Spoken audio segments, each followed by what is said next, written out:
안녕하세요. 예, 오늘은 어제에 이어서 거래 원자성에 대해서 계속 얘기를 좀 해보려고 합니다.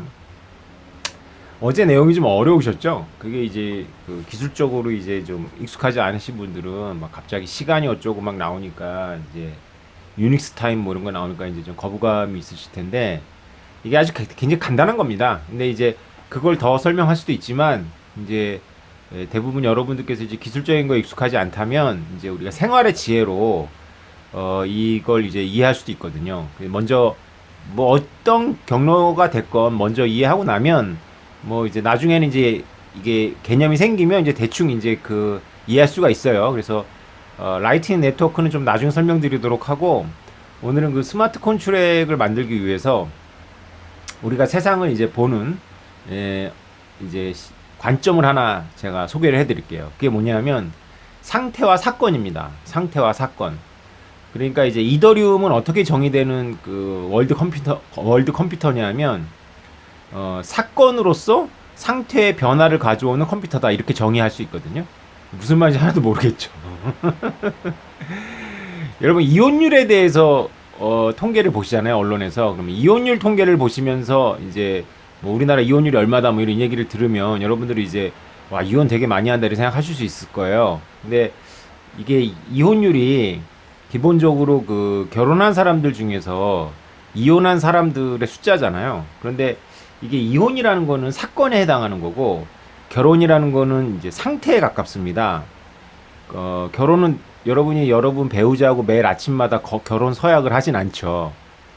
신혼 때는 그럴 수도 있어. 근데 그냥 살잖아요, 그죠? 그러니까 여러분들이 그냥 사는데 이혼은 한 시점이잖아요. 이혼은 한 시점이에요. 그래서 이혼율은 그 실제를 반영하기가 굉장히 어려운 통계 중에 하나입니다. 왜냐하면 결혼이라는 거는 상태고 이혼은 사건이기 때문에 그렇겠죠. 예를 들면 더 쉽게 설명드리면 이제 암 발병률 같은 게 있어요. 이제 인구 중에 암 발병률은 계속 증가하거든요. 왜 계속 증가하냐면 이제 환경 오염이나 이런 것 때문에 발암적인 요소에 많이 노출된다 이렇게 생각할 수도 있겠지만은 다른 병으로 안 죽어서 그래요. 그게 왜 그러냐면 옛날에는 암에 걸리기 전에 죽은 거예요, 사람들이. 그런데 암 발병이라는 사건이 늘어난 이유는 사람들이 오래 사는 상태가 지속되기 때문이겠죠. 마찬가지입니다. 이혼율이라는 것도. 그래서 일단 결혼이라는 상태가 평균 수명 때문에 결혼 유지 기간이 되게 길어졌어요. 옛날에는 이제 결혼은 종료가 결혼이라는 거는 어떤 사건에서 종료가 되죠. 그러니까 그게 이혼이라는 사건으로 종료가 될 수도 있지만 예전에는 그리고 지금도 대부분은 한 배우자의 죽음으로 그 상태가 죽음이라는 사건을 통해 가지고 그 결혼이라는 상태가 종료가 됩니다. 그런데 이제 그 양쪽 배우자가 모두 다 오래 살다 보니까 이제 기다리는 게 지친 거죠. 그래서 이혼을 해버리는 거예요. 예. 이건 이제 잠자는 학생들을 깨우기 위해서 제가 이혼율 통계를 가르칠 때 쓰던 농담입니다. 근데 이제 좀 이게 약간 좀 위험한 농담일 수도 있어요. 근데 어쨌건 네. 그래서 옛날에는 저 인간이 마음에 안 들어도 기다리면 이제 사라지거나 내가 사라지는데 이제는 이제 이혼을 해야지만 끝난다 뭐 이렇게 할 수 있겠죠. 그래서 정확한 이혼율이라는 개념은 굉장히 어려운 개념이고요. 그래서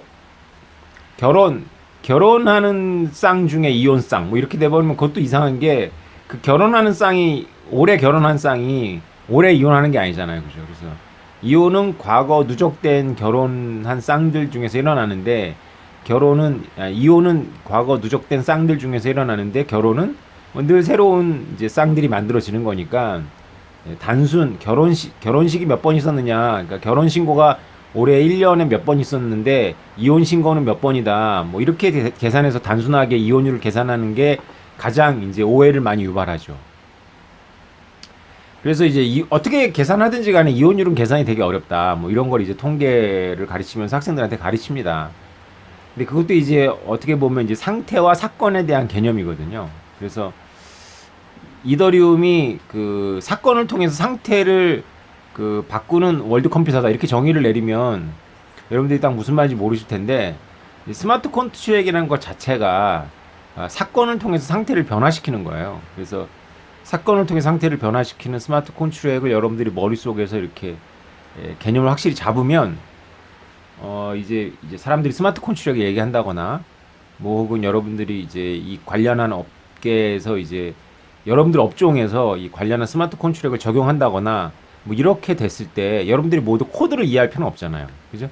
그리고 그러나 여러분들이 어느 업종에는 다 종사하시잖아요. 그런데 이제 블록체인이 워낙에 이제 앞으로 많이 쓰일 거기 때문에 스마트 컨트랙을 이해하면 여러분들이 굉장히 그 독해력이 뛰어나지는 거죠. 그래서 이해할 필요는 있습니다. 근데 제가 오늘 설명하는 내용은 어저께 설명했던 거래의 원자성하고 굉장히 밀접한 관계가 있어요.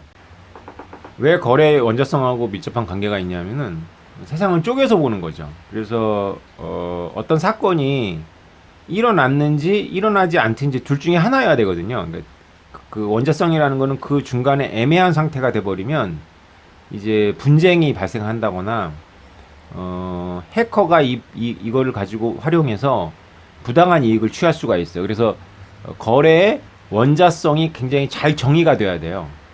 이렇게 얘기하니까 여러분 또 무슨 말인지 모르시겠죠. 그래서 이제 쉽게 설명해 드릴게요. 여러분 와인을 만든다고 생각해 보죠. 와인을. 그러면 일단 와인이 만들어져 가지고 여기 이제 한국의 슈퍼에 이제 깔릴 때까지 이제 하나의 거래가 이제 종료가 되는 건데 간단하게 그냥 와인이 병에 들어가면 이제 와인이라는 이제 그 하나의 어떤 상품이 만들어진다 이렇게 정의를 내려보죠. 근데 와인이라는 거는 이렇게 포도 단계에서부터 어쩌면 포도 전에 농부가 씨를 뿌리면서부터 시작을 하잖아요. 그죠? 그 포도나무를 가꿀 때부터 이제 시작을 하는데 그렇게 연속적으로 일어나는 일들은 결혼과 비슷한 거죠. 계속 이렇게 연속적인 상태로 진행이 되는데 이렇게 해가지고는 스마트 콘트랙을 짤 수가 없어요. 왜 그러냐면 거래의 원자성이 너무 광범위해져 버리는 거죠. 그래서 내가 투자자 그 와이너리에 투자를 했는데 내가 투자금을 못 받는다, 투자금을 되돌려 받는다라는 거를 이제 계약을 하고 싶으면 와인이 만들어지면 내가 투자금을 받겠죠. 와인으로 받는 거죠. 근데 와인이 뭐 만들어지지 않았어. 그럼 나는 돈을 날리게 되잖아요. 그런데 돈이 날리지 않죠. 이제 어느 정해진 시간 동안 와인이 안 만들어지면 내가 투자한 돈이 나한테 다시 리펀드가 돼서 들어온다. 오케이, 좋습니다. 그런데 이제 와이너리 입장에서는 억울한 게 다 만들었는데 마지막에 병에만 못 넣었어. 뭐 와인은 있어. 드럼통에 와인 통나무에 와인이 잔뜩 들어있어. 병에만 넣기만 하면 돼. 근데 어떤 이유로 병을 구하지 못했어. 그래서 병을 구하지 못해서 병만 있으면 되는데 시간이 다 돼가지고 투자자들이 전부 돈을 뺐어. 그러면 이제 망하는 거야. 그럼 부도나면 이제 아무리 그 완성된 고품질의 와인이 있더라도 너무 헐값에 정리가 되잖아요. 그죠? 그래서 이런 식으로 우리의 일상생활에서도 상태를 나눠서 사건별로 나눠가지고 이해하는 게 의미가 있겠죠. 그래서 그 계약을 그렇게 나눠가지고 쓰는 것도 의미가 있습니다. 그래서 계약을 쪼개보는 거예요. 그래서 먼저 우리가 스마트 콘트랙을 컴퓨터 프로그램이라고 인식하기 이전에 우리가 어떤 사안을 볼 때 아까 이더리움이 사건을 통해서 상태가 변화되는 월드 컴퓨터라고 정의를 내린다고 했잖아. 이게 이더리움에 대한 하나의 정의인데 마찬가지로 우리도 그와 비슷하게 그 와인을 만드는 작업을 그 사건을 통해 상태가 변화되는 것으로 우리가 재정의를 해볼 수가 있어요. 그러면 이렇게 플로우가 흘러가겠죠. 포도 나무에 있는 포도부터 시작을 해볼까요? 그러면 포도가 따져야 되겠죠. 포도를 따서 포도를 으깨요. 포도를 으깨서 숙성을 시키죠. 숙성을 시킨 다음에 적절한 이제 거기서 이제 불순물을 걸러내서 와인을 만들죠. 그리고 그게 이제 오크통 와인이라고 그러는데 오크통 와인 상태에서 병입을 하겠죠. 그럼 병입을 하면 이제 병에 들어가요. 지금 제가 이렇게 쭉 말씀드린 게 되게 단순화된 모형인데 이것을 우리가 쭉 딱딱 이렇게 잘라지는 단위로 만들어 볼 수 있는 거예요. 그래서 포도 상태가 있고 딴 포도가 있고 딴 포도가 있지만 딴 포도하고 으깬 포도는 이제 같은 상태라고 보는 거죠. 그 포도를 인부들이 포도를 따요. 그리고 그걸 으깨요. 그래서 그거를 숙성을 시키죠. 그럼 이제 처음에 으깬 포도가 숙성이 돼요. 숙성된 상태에서 이제 뭐 걸러내가지고 그 오크통 와인을 만들죠. 오크통 와인을 만들어가지고 오크통 와인에서는 더 오래 숙성을 시킬 거 아니에요. 그래서 숙성 단계별로 뭐 1단계, 2단계, 3단계 숙성 단계가 있을 거예요. 뭐 이거를 이제 체크하는 무슨 산도를 본다거나 뭐 여러 가지 체크하는 어떤 그 계량점이 있겠죠. 그래서 이렇게 나누고 거기서 이제 병입까지 이렇게 이루어진다라고 보는 거예요. 그러면 이걸 더 잘게 나눌 필요가 있느냐? 물론 한도 끝도 없어요. 더 잘게 나누려면 한도 끝도 없는데 여기에 포인트는 뭐냐면 계약에 있어서 어떤 상대방이 있잖아요. 투자자라든가 고객이라든가 어떤 거래처라든가 이런 계약의 상대방이 요청을 하는 거예요. 나하고. 그래서 그 계약하기 나름인 거예요. 그래서 계약에 따라서 이 단계는 더 줄일 수도 있고, 아 이렇게까지 세밀하게 줄일 필요 없어. 그냥 이렇게 더 큰 단위로 만들 수도 있어요. 근데 여기서 이제 상식적으로 한번 해보죠. 그래서 상태 1은 포도고요. 상태 2는 이제 으깬 포도고, 상태 3은 이제 으깬 다음에 걸은 포도고, 걸러진 포도죠. 포도액이죠. 그 다음에 숙성 1단계, 숙성 2단계, 숙성 3단계가 되고, 그 다음에 병입 와인, 병입된 상태가 되는 거예요. 자, 그러면 각각의 사건들이 있을 거예요. 이 상태를 나눈 각각의 사건은 포도 따기, 포도를 딴 다음에 포도를 따고 으깨기죠. 포도 따고 으깨기라는 사건이 있고, 그 다음에 거르기가 있고요.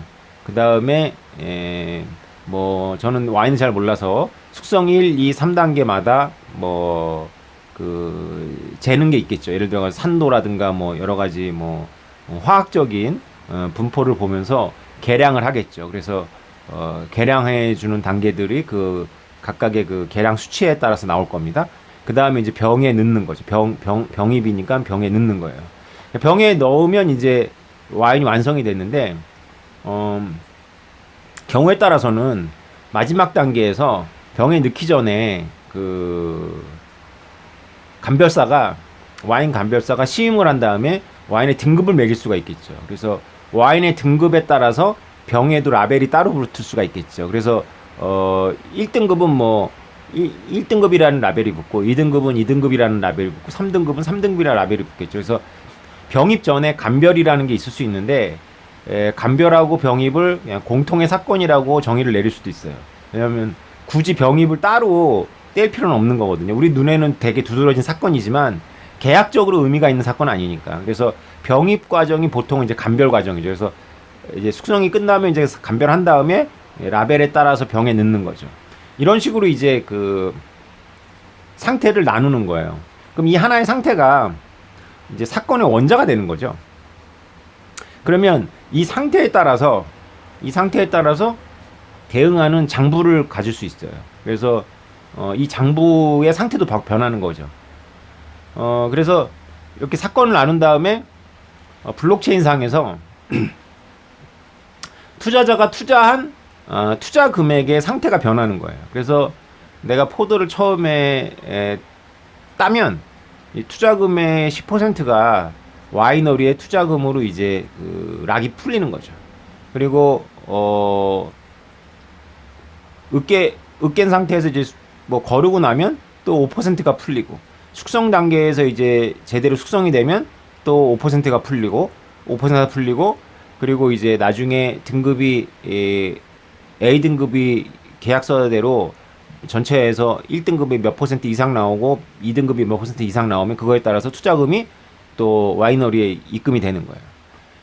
그렇게 돼서 투자금 걸어놓은 것이 전부 다 목표한 대로 다 입금이 될 수도 있고, 뭐 태풍을 맞아가지고 실제로 계약했던 것만큼 양이 나오지 않는다거나, 아니면 여러 가지 이유로다가 숙성이 덜 됐다거나, 아니면 등급이 낮게 나오면 투자한 금액이 다 안 들어가는 거죠. 이게 사람이 개입해서 되는 것이 아니라 블록체인 상에서 이렇게 될 수 있죠. 물론 이제 와이너리하고 등급을 매기는 사람하고 산도를 뭐 예를 들어 숙성 단계를 매기는 사람도 있을 거고, 그다음에 와인의 등급을 매길 수 있는 사람도 있을 텐데, 그런 사람하고 짜고 잘못된 정보를 입력해 가지고 투자자를 기만할 수도 있겠죠. 그래서 이런 문제들이 이제 오라클 문제라고 하는데, 일단 오라클 문제는 나중에 둘째 치고 나중에 하기로 하고 이런 게 만약에 정직하게 이제 블록체인에 들어온다면 이제 블록체인이 할 수 있는 일이 뭐냐 하면 그냥 단순히 지금까지의 투자는 그 와이너리를 일방적으로 믿고 돈을 투자했는데 이 스마트 컨트랙에서는 내가 돈을 투자해 놓고 그 과업이 진행됨에 따라서 그 돈이 전부 들어갈 수도 있고 일부만 들어갈 수도 있는 거죠. 그죠? 그리고 이제 나머지 돈은 만약에 이제 등급이 안 좋게 나왔으면 나머지 돈은 적당한 시간이 지나서 나한테 다시 리펀드가 되는 거죠. 나한테 다시 돌아오는 거죠. 이런 식으로 이제 투자가 이런 개별적인 상황에 따라 투자가 되고, 그리고 이제 병입이 끝나면 그 와인은 그 와이너리 것이 아니라 내 것이 되는 거죠. 그래서 그 병에 어떤 특별한 인증 시스템이 있어가지고 그 병에 그 완성된 병에 등급까지 정보가 들어가지고 이것이 토큰화가 되는 거죠. 그러면 투자는 내가 했고 그거를 그 와인을 만든 거는 이제 그 와이너리고 내 투자금 그것이 비트코인인 건 이더리움은 그 와이너리에 이제 그 뭐죠 매출로 들어가는 거죠. 이제 투자금의 매출로 바뀌고 그 와인병 고유한 와인병의 토큰이 블록체인 상에서 생성이 되는 겁니다. 이제 나는 칠레의 와이너리하고 계약을 했단 말이죠. 그 A 등급의 와인이 얼마 퍼센트 이상 나오고 얼마 퍼센트 이상 나오면 내가 얼마를 주겠다라고 하고 그거를 한꺼번에 주는 것이 아니라 이렇게 그 과업이 완성되는 것에 따라서 단계별로 이렇게 돈이 들어가면서 돈이 딱 들어가요. 그러면 이제 그 돈은 와이너리의 돈이 되는 거죠. 매출이 된 다음에 이제 그 완성된 병마다 이제 토큰이 생성이 되는 거예요. 그래서 블록체인에 이번에 토큰이 등장합니다. 그 병하고 이렇게 1대1로 대응하는 토큰들이 쭉 올라오고 그건 내 소유가 되는 거죠. 나는 처음에 그 와이너리한테 그 돈을 보내서 와이너리가 이제 어떤 과업을 수행하게 한 다음에 그 과업이 수행됨에 따라서 내 비트코인과 나 이더는 이제 그 와이너리의 지갑으로 옮겨지면서 그러니까 이제 사건이 보고되면서 지갑의 상태가 바뀌고 있잖아요. 그죠? 저쪽에서는 포도의 상태가 바뀌고 있는데 블록체인에서는 이제 지갑의 상태가 바뀌는 거죠. 내 이더나 내 비트코인은 줄어들고 그 와이너리의 지갑의 비트코인이나 이더리움에는 증가해요. 그리고 나서 이제 그 병이 완성이 되면 그 병이 고유한 토큰에 이제 고유한 해시 값이 들어가면서 그 병에도 그 해시 값이 라벨에 찍히고 그 해시 값이 이제 토큰이 되는 겁니다. 블록체인에서. 그럼 나는 비트코인이나 이더가 없어진 대신에 이제 마지막 단계에서 토큰이 딱 생성이 되는 거죠. 내 자산이죠.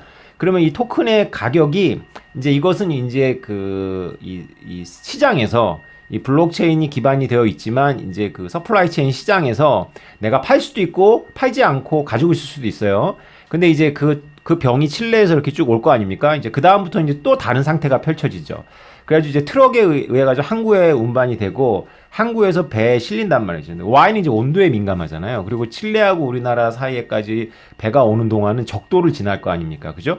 그래서 이제 컨테이너에 이제 냉장 컨테이너에 이걸 넣어요. 그래서 지금도 그 여러분들 칠레산 와인을 보면 냉장 컨테이너라고 써 있어요. 근데 문제는 뭐냐면 냉장 컨테이너를 사용했겠지만 냉장고를 켰는지는 모르는 거죠. 그죠? 그러니까 냉장고를 켰는지는 몰라요. 냉장 컨테이너겠지. 이거 믿는 거죠. 근데 믿지 않는다는 거죠. 그리고 왜냐하면 이제 이 서플라이 체인 그 블록체인에는 선사도 들어와 있는 거예요. 그래서 선사가 관리하는 그런 센서가 그 컨테이너마다 이제 장착이 될 수도 있고, 그래서 제가 생산한 와인들이 이렇게 오는 과정에 중요한 사건들이 보고가 돼요. 예를 들어가지고 이런 사건들을 이제 설정해 놓을 수가 있는 거죠. 온도가 40도 이상, 그 컨테이너 내부 온도가 40도 이상 올라가면은 이제 그것이 체크가 되어 있는 거예요. 그 다음에 몇 도 이하로 떨어지면 체크한다든가 이런 것들이 이제 체크가 되는 거죠. 그래서 그런 것들이 이제 체크가 될 때마다 제가 가지고 있는 토큰의 부가적인 설명에 그 상태가 그 사건들이 기록이 되는 거죠. 그 사건들이 기록이 되면서 계속 그 내 토큰의 해시값 뒤에 그런 설명들이 쭉쭉쭉 붙고 이것은 이렇게 자동적으로 입력이 된 다음에는 누구도 바꿀 수가 없는 거죠. 그래서 마지막으로 최종적으로 소비자가 이제 그것이 이제 유통시장까지 왔을 때 최종적으로 소비자가 그 라벨을 보고 스마트폰으로다가 그 QR코드를 찍으면 이 생산자는 물론이거니와 등급은 라벨에 나오니까 이게 운반되는 과정에서 온도가 범위를 벗어난 적이 몇 번이 있었는지 뭐 이런 것들까지 다 나온다는 거죠. 그러니까 이렇게 해서 팔리는데, 그러니까 나는 투자를 해놓고 이제 소비자한테 팔리면 이제 나는 그 돈을 받는 것인데, 이게 토큰으로 굳이 만들어 놓는 이유는 그렇게 소비자한테 팔리기 전에 나는 이제 내가 베팅을 하는 거죠. 팔아버리는 거예요. 내가 숏에 건다는 거죠. 그래서 아이 내가 보기에 이거 운반선 마음에 안 들어. 근데 무슨 사건이 일어났겠대. 그러면 나는 그걸 이제 시장에다 파는 거죠. 그 토큰을. 그러면 그 토큰에는 그 와인의 정보가 있으니까 사는 사람이 최종 소비자가 아닙니다. 이제 와인을 왕창 확보하려는 사람들이 자기는 이 운반선이 괜찮을 것 같아. 그 냉장 콘테이너 믿을만해. 이거 보니까 생각보다 저평가되어 있네. 그리고 토큰을 살 수가 있는 거죠.